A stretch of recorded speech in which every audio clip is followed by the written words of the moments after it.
College football culture can be created over time, but destroying it, that can happen really fast with the transfer portal.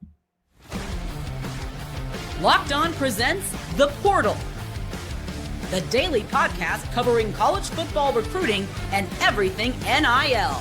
Part of the Locked On Podcast Network. Your team every day.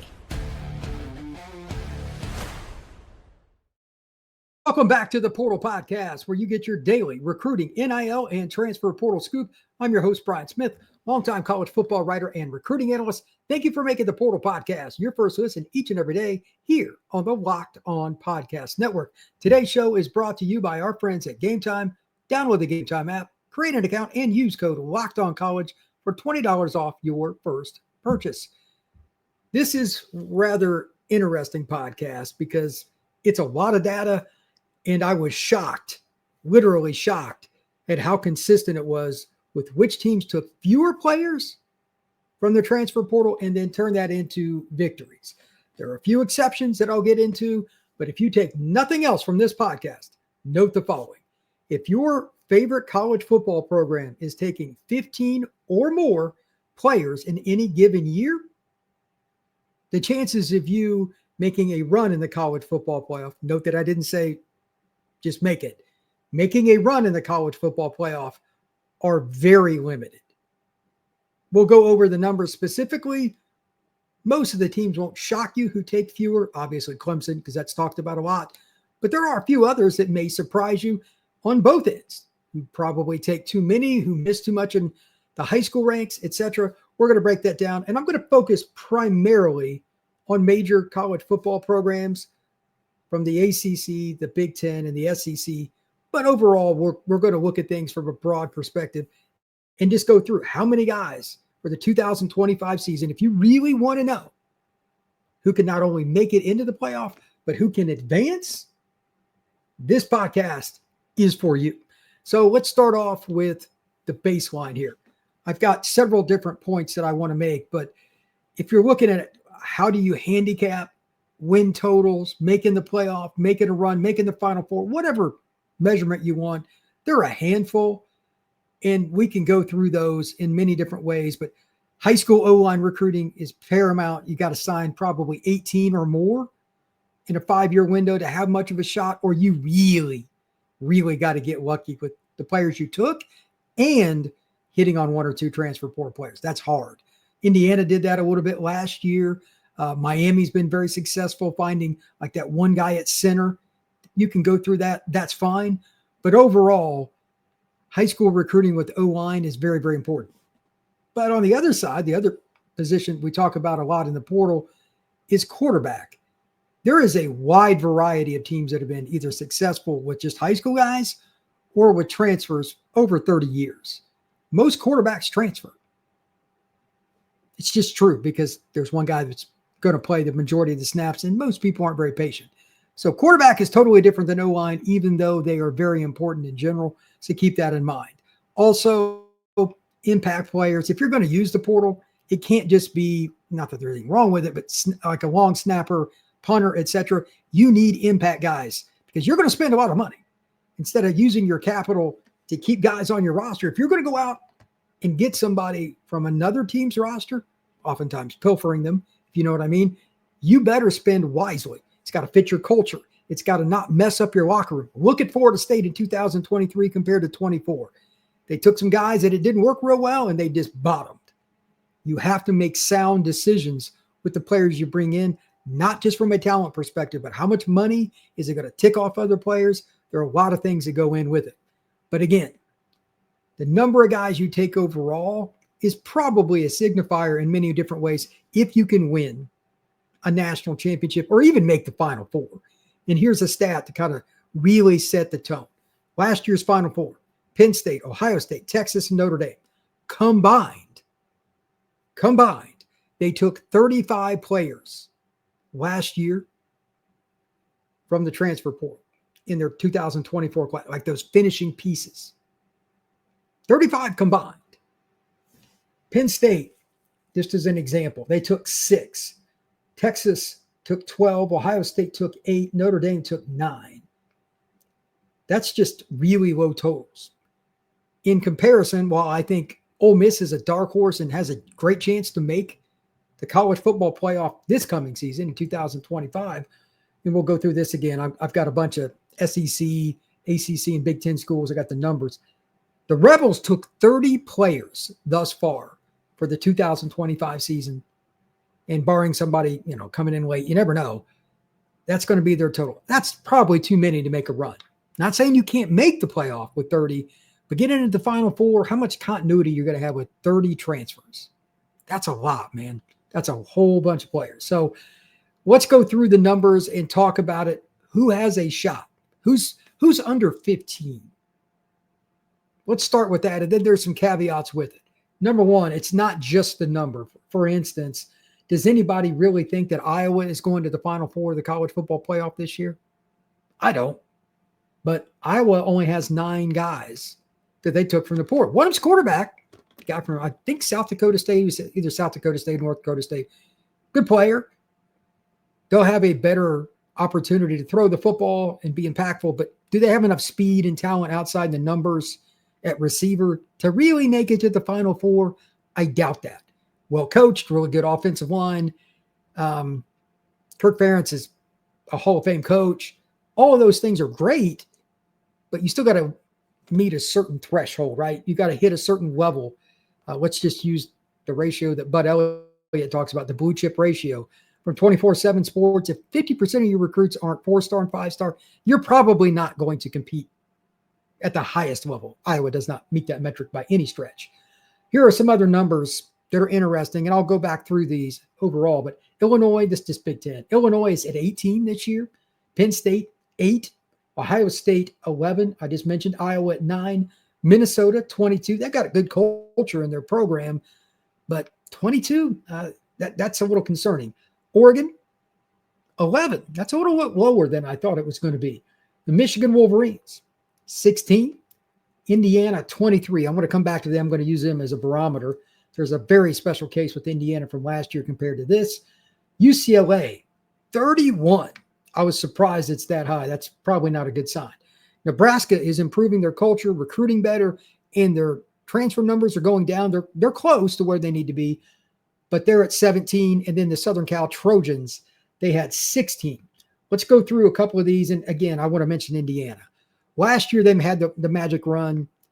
They were 11-1. Obviously, the schedule wasn't super daunting, but still, 11-1 is impressive. But out of the transfers that Indiana had last year, in 2024, they had 31. You're like, Brian, well, how'd they make the playoff? 13 of those 31 came from James Madison, the same school that Kurt Cignetti and many of his assistants came from.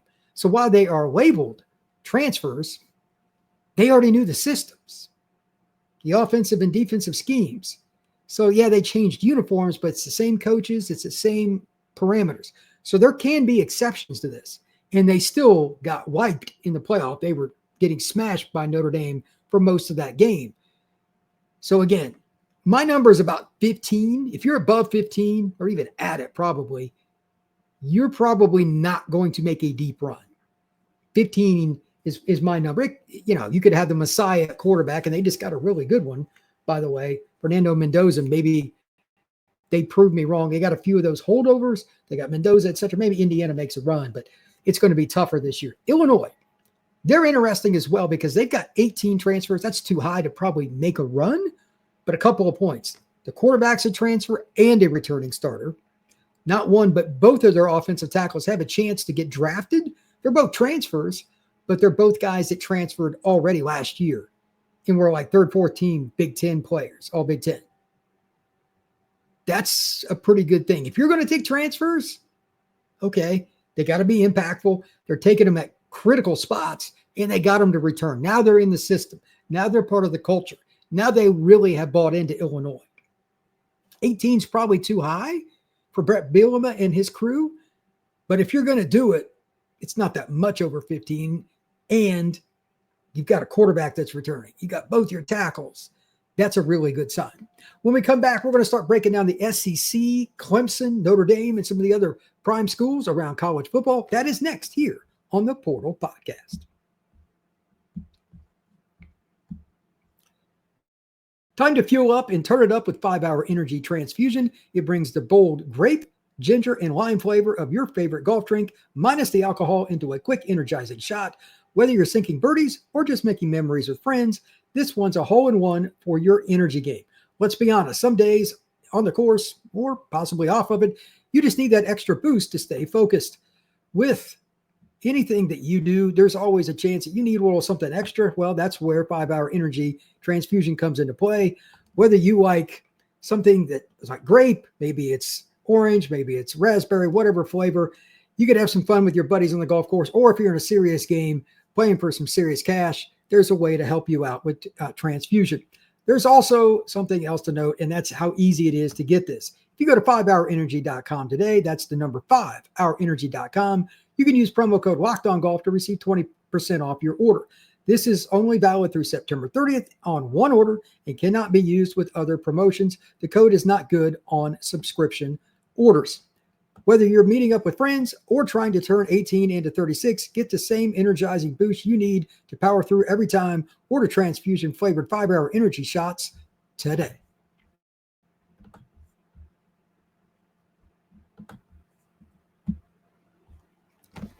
Thank you again for making Locked On the Portal your first listen each and every day right here on the Locked On Podcast Network. I'm Brian Smith, longtime recruiting analyst. Thank you for joining. And now it is time to break down the SEC, some ACC teams, Notre Dame. How many players are they taking from the portal? Are they balancing their recruiting? And are they overall making their culture good enough, regardless of their talent level, to win it all? It's 16-game season, give or take, for these teams, 17 maybe, depending on the team. That's a lot. If your culture is not right, if people are ticked off about players you brought in from the transfer portal, they make too much money. I've got a portal guy coming in. You recruited me, said you weren't going to. There's all kinds of things that the portal can cause issues with. So let's break it down right here. This is in no order. Just kind of like the one I did a minute ago with the Big Ten. Southeastern Conference, I got 11 schools. Texas, for this year, they have 11 guys they brought in. Bama, 12. Georgia, 10. Florida, this one surprised the heck out of me. 16 in 2024, not a bad number, but they're all the way down to 6 for 2025. Napier has doubled down on recruiting high school kids. They're certainly improving their culture in Gainesville. Tennessee, only 7. South Carolina, 18, not surprising. The one that is a little awkward, and it's kind of like the situation with Indiana, but for a different reason, LSU has more than I thought they would. But there's some reason for it. We'll get into that more in a second. But 18. Just remember, we're going to come back to LSU. Ole Miss, talked about this earlier, 30. That's probably too many to win a title, but they brought in a lot of talented players and filled holes. Kiffin does it a little bit different. Number 9 on my list out of the 11 schools I got for the SEC is A&M, 14. That's a pretty good number, and they've recruited well too. Auburn's at 19, and then Arkansas. This is not a good sign. 31. I know they got Taylor Green and they got some other good players, but if you have 31 players coming in from the portal, that's going to be rough, in my opinion. Now let's talk about LSU. Why is LSU a unique number? I give you 2 prime things. They caught it on the chin in a bad way and just bad luck. Not one, but both of LSU's offensive tackles were really good players and decided to turn pro early. There's no way to circumvent losing offensive tackles to the draft, especially when one leaves a year early. But not only did they lose 2 early, prior to last season, they had a guy that was going to start at guard, but he could be an offensive tackle. He was an elite recruit. He left before last season because he wanted to play tackle. Now he would have been a starter, but he's already left. So you really lost 3. I know LSU and Brian Kelly have talked about winning a national title this year, losing essentially 3 tackles that are NFL level players in terms of just raw talent, one of which went number 4 in the draft. Is it plausible you're really going to make a deep playoff run? I'm going no. Their schedule is brutal. They do have a veteran quarterback, and I think they got a ton of skill talent. That's going to be a problem. But here's the other reason I'm a little iffy on LSU. They're trying to rebuild the defense. By all means, they needed to. Coach House and several of his staff members, they improved the defense last year. but they still needed more guys to come in. I need to see all the moving parts work, especially in that secondary. It's still a little bit iffy. They got some really good transfers. They got one of the kids from Houston that's a great player. I get it, AJ Halsey, but are they really going to have the congruency they need? And that's why I talk about you get up over 15, that's a rough number. LSU was up against it. They needed offensive linemen, they needed secondary, etc. They even needed some defensive linemen, but they're probably taking too many, in my opinion, to make the Final Four. Now, if they go 9-3, 10-2, and make the playoff, would I be surprised? Especially with an NFL level quarterback? No. I think Nussmeier has the talent to play in the NFL. But at the same time, to go all the way, that's probably too many. A couple other notes on the SEC, just kind of looking at it overall. South Carolina, I thought might be at 25, 26, 27. The fact that they're down to 18 shows that they're doing a better job at the high school ranks. That's what this is really about. The portal, outside of schools like LSU, who, it is what it is when guys turn pro early. Got to replace them, and sometimes a freshman's not going to cut it. So you take a junior college player or a transfer portal addition. That's cool. But South Carolina's down to 18. They are trending in a very good direction. The final SEC school that I want to talk about, that would be Oklahoma. This one's the hardest for me. Now, the Sooners took 21 guys from the portal. But two things here. You got a really good quarterback. You brought in Arbuckle with John Mateer. Arbuckle was the OC at Washington State, and Mateer was the quarterback. So you got system fit. So that's a little bit different. And just a couple of notes, they were really banged up on the offensive line last year. And at one point, 7 players were injured at wide receiver. Once that many guys get hurt, you got to think you got to bring in some guys overall, linemen and receiver, obviously, because you're worried about some guys just are injury prone. And you lost a few. One of them went to LSU. I don't think you're in a bad spot necessarily this year, but that's probably too many. If Oklahoma made the playoff kind of like LSU, it's not going to shock me at all. And by the way, they play each other, I believe, last game of the season in Norman. LSU goes up to Oklahoma. But 21's probably too many, even though they really had to do it.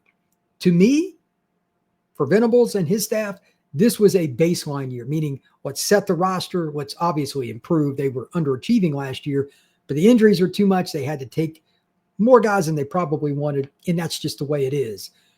In 2026, I would expect Oklahoma to be 9-3 or better. Even with Mateer not coming back, they might take another portal guy, whatever, but they should be better. And they're not going to have as bad of luck with injuries this year. That would almost be impossible, right? I would hope. But they'll have better balance next season than this. I still think the continuity will not be where it needs for Oklahoma to win 10 games. Prove me wrong. Again, 21 players from the portal is a lot. So let's talk about the opposite end of that, dip a little bit into the ACC before we go into the final segment. Clemson didn't take any in 2024. 0. They took 4 this year, including an offensive lineman, including a big receiver, played at Southeast Missouri State, like a 6'5", 205 guy. They finally just added a few pieces here and there. That was probably good. You got Klubnik back. You've got a veteran offensive line. They've done a tremendous job not only recruiting O-line, but keeping them in Clemson, South Carolina. And finally, you've gotten enough talent on defense, especially with the D-line, obviously. It's very good. It's been discussed in numerous places if you want to go search Clemson's situation there. But they've got a chance now by just adding a few players with how well they've consistently recruited high school and players that fit their program and stay there, that they didn't need to use the portal very much. It's one thing to sign elite high school talent. It's another to keep it with your program. And Clemson's done a great job. When we come back, we're going to talk a little bit about the teams that I think are going to make the runs for the college football playoff in the Final Four next here on the Portal Podcast.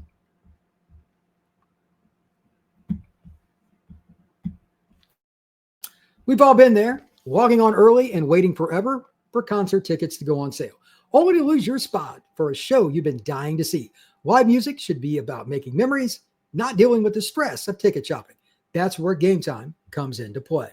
Gametime makes getting tickets faster and easier than ever. Prices actually drop as it gets closer to showtime, and you can save up to 60% off with killer last-minute deals. If you also are somebody like me who's not very patient, the app is easy to use. In a couple of clicks, you can find the seat you might be interested in. You can see the price. You click on it, and then from your phone or your tablet, you will see the seat view, meaning you can look from your seat to the pitcher's mound or the 50-yard line or the stage at the play, whatever it is, really convenient. Take the guesswork out of buying concert tickets and show tickets with Gametime. Download the Gametime app, create an account, and use code LOCKEDONCollege for $20 off your first purchase. Terms apply. Again, create an account and redeem code LOCKEDONCOLLEGE for $20 off. Download the Gametime app today. Last minute tickets, lowest price, guaranteed.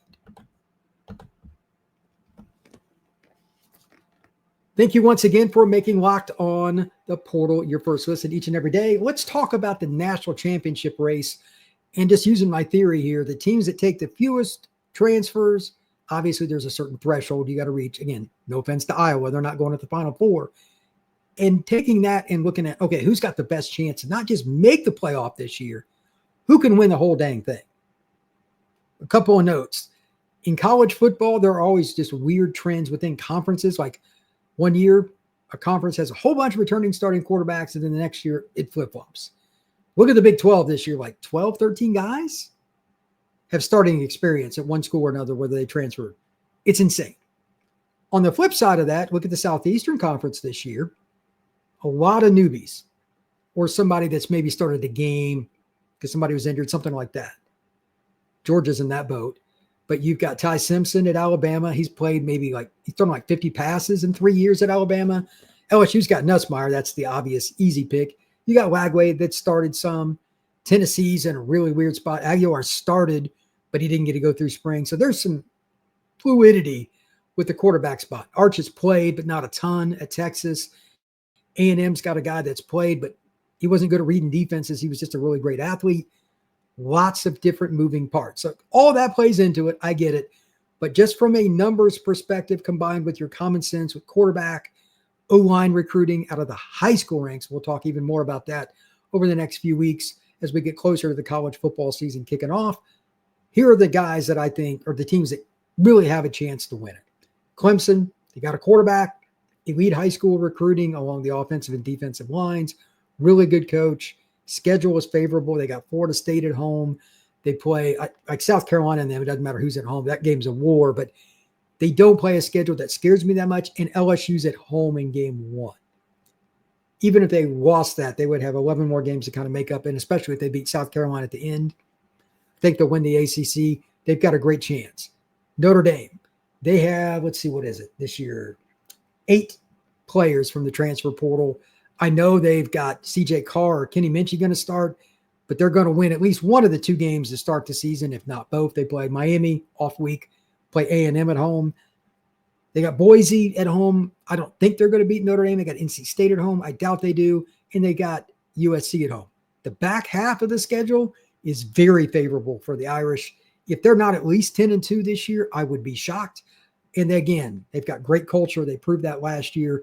Loaded room. And of course, Jeremiah Love kind of helps cure a lot of things. And so does Leonard Moore. That's a team I expect to make the Final Four as well. Ohio State, they got Jeremiah Smith. I'm not going to make this too complex, but Ohio State, they've only got 11 guys from the transfer portal. So their culture is good. They paid guys to stay again. They're keeping guys, even though a lot of them are getting phone calls and texts and stuff. Hey, come play over here. They've got guys waiting 3 and 4 years to play. Give credit to Ryan Day and his staff. Penn State, they're another team. Same kind of boat. Penn State's at 8 guys for the portal. Returning quarterback. They've gotten Pena. And like their receiver room is completely different in a good way. I get they lost Tyler Warren. That's a loss. But their O-line is dominant. Maybe the best in college football. Recruiting from the high school ranks. They've done it the right way. 2 really good running backs, both NFL players. Katron Allen and Nick Singleton. That team should conservatively be in the final 8, if not final 4, all the same reasons. The only position I'm a little concerned about, and I think they should have taken one more, is a D tackle from the portal. They're expensive, but they avoided that. We'll see if it bites them or not. And then Texas, I think that is the other team. These 5 are the most likely. The Longhorns, 11 guys from the portal. You've got a pretty experienced offensive line. You did lose a guy early to the NFL. That's rough. Your left tackle. But you got Arch. You've recruited pretty well. You've got a very good O-line coach. That's going to be fine. They get Cedric Baxter returning, another prep All-American running back out of Orlando, played at Edgewater High School. And they've got other guys coming back too that are quality there. Receiver room, lost some key players. That's my one big concern. But it's not like Steve Sarkisian can't scheme it up. So again, in no particular order, Texas, Penn State, Ohio State, Notre Dame, Clemson. I think those are the 5 teams that have the best chance to win it this year. They don't take a lot of guys from the portal. They got really talented players, either returning at quarterback or at least they were superstar recruits, and they have culture in general. Now, who are some of the teams that I think can surprise or at least make the playoff? This is a list that it's a little bit different. Miami is the hardest one for me. Could they? Absolutely. I think they've got arguably the best right tackle in college football out of the prep ranks, played at IMG, Francis Malinois. They've got a transfer that I need to see it at quarterback. We all know, I mean, that debate been going on all offseason. I'm not going to dive into that rabbit hole, but Carson Beck is a quality player. Is the elbow ready for game 1 against Notre Dame? I don't know. Game 4, I believe it's the Gators. So 2 quality fronts. We'll find out. They've got a lot of new pieces at tight end and receiver talent, but they still have a lot of new pieces.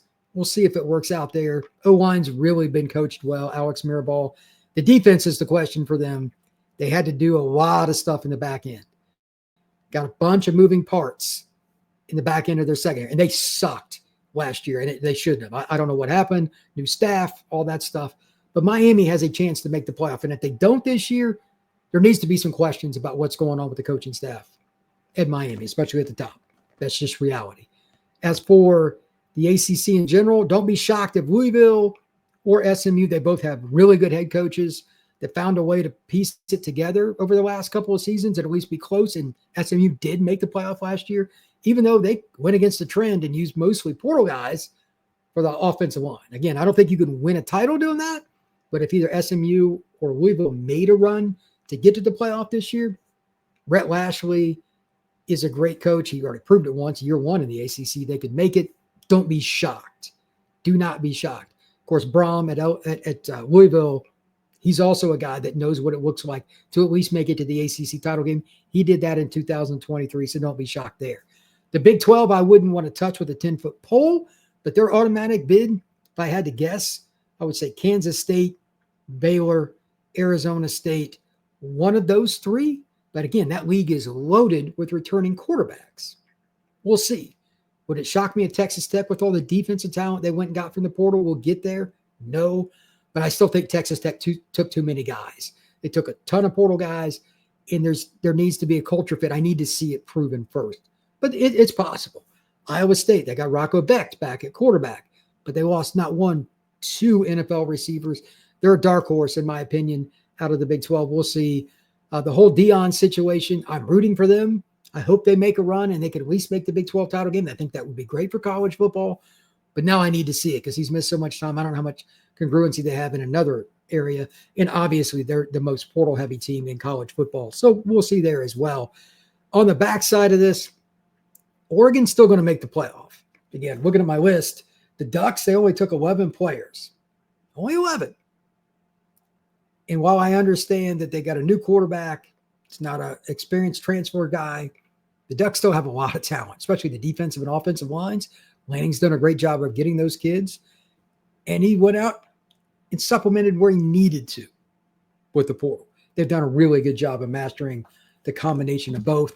The Ducks will be in the playoff. I think it would be shocking if they weren't. Bama will make it. How good Ty Simpson is will dictate whether or not they can make a serious run.